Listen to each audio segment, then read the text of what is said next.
3 circuits. Circuit 1 is in here.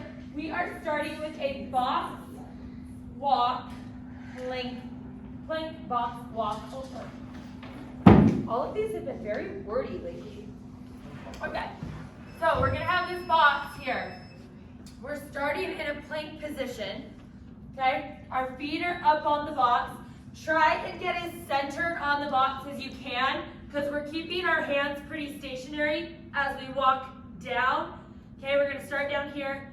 Inside leg goes up first, up, over, and then you just start back over. Inside leg up, push up, and come down.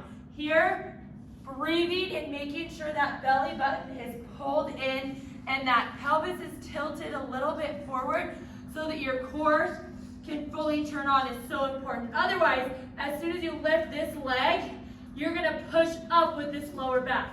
And we want the core and our transverse, our lower abdominals, to be the muscles that push our leg up, not that sway in our back. So make sure that you keep that core tight. If this box is too high, just grab a lower box. All of these boxes are really high. Unless you're very tall, a lower box is gonna work as well because it will keep your body parallel to the ground, which will be easier for you to keep that core engaged and you'll feel it more in your core. So you're gonna do 10 to 12. So every time you go over, that's 1. Back to the other side, that's 2. Then we come over here, we have a banded lat, pull down. Don't worry, Doug, it's fine. We're just here. We're all. Okay, so lat pull down. Just go in and grab the bands like you're grabbing, I don't know, someone's shoulders. Udders. No, you said Udders, earlier. that's what I said. I said earlier like you're milking a cow, but I don't know. It's early, guys. I don't know. So your feet are in a split stance. You're pulling that band down, and it's a lat pull down. So you want to keep your hands at least shoulder width apart as you pull down, so that when you get to here, you can use those lats and switch your feet. Release that band nice and slow. Pull down, switch your feet. Release nice and slow. With this, don't get going so fast that you just let the band pull your hands up, okay? You want to work on that eccentric movement, so slow it down on the way up and get activation through both ends of that exercise, the pull down and the release. Then we come over here and we have the landmine clean, switch and press. So this, we're in our split stance again. We're grabbing the landmine with the same hand as the foot that's forward to begin with. Because when we go to turn, we're going to switch hands and press, okay? So you're here, landmine, same hand, same foot, switch and press. So now I'm ending contralateral.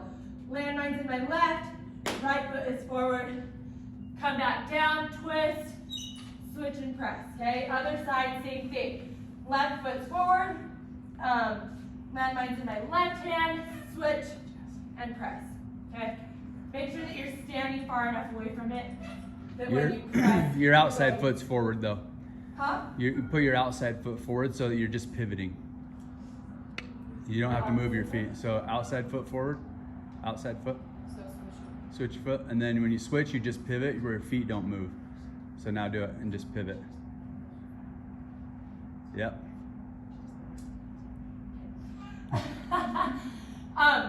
Nope. So Nope. There you go. outside foot. Yep. Just like that. Okay. Okay. There we go. There you go. And contralaterally. Wall ball shuffle. The wall ball is here. You're going to shuffle 2 and then slam. So you got the wall ball here. 1, 2, up, fully extend at the top, and then use that slam kind of as a crunch. So instead of slamming and rounding your back, slam, drop that butt, and breathe that core in so that it's using your core. Pick it up, 1, 2, up, and slam, okay? This is out on the field. So you have 8 of those, so 2 and gonna slam is 1. Burpee lateral lunge is out there on the field as well. We're going to do a burpee here, okay, go down into your burpee. When you come in, you have 2 options. You can jump in on 1 foot and then go out into your lateral lunge, or you can come in with both feet and then lateral lunge. And you're just alternating the side that you lunge on. So go back out, okay, here, come in, lunge to the other side, and just alternate that for 8. Then we have a lateral jump squat, so 10. So pick a line, squat, jump over the line, and you're doing this for 10 to 12. Again, when you do this, if you want your core involved, you've got to make it like a squat, and you're going to extend fully up. And when you come down, exhale so that belly button is in and that core is engaged. Otherwise, it's just a leg movement. Circuit 3, the kettlebell dumbbell press. We've got, this is just a strict press. So we're standing, okay?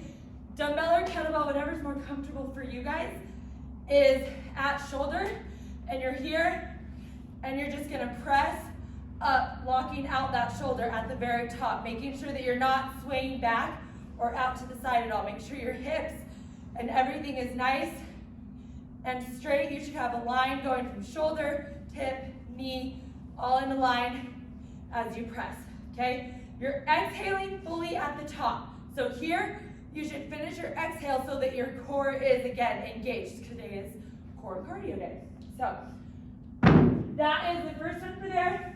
Then you're probably gonna have to pick a different weight, because you're gonna go into a kettlebell snatch with a windmill, okay? So you're gonna bring that kettlebell or dumbbell down, you're gonna snatch it up overhead, and then you're gonna go into a windmill, okay, and then start over.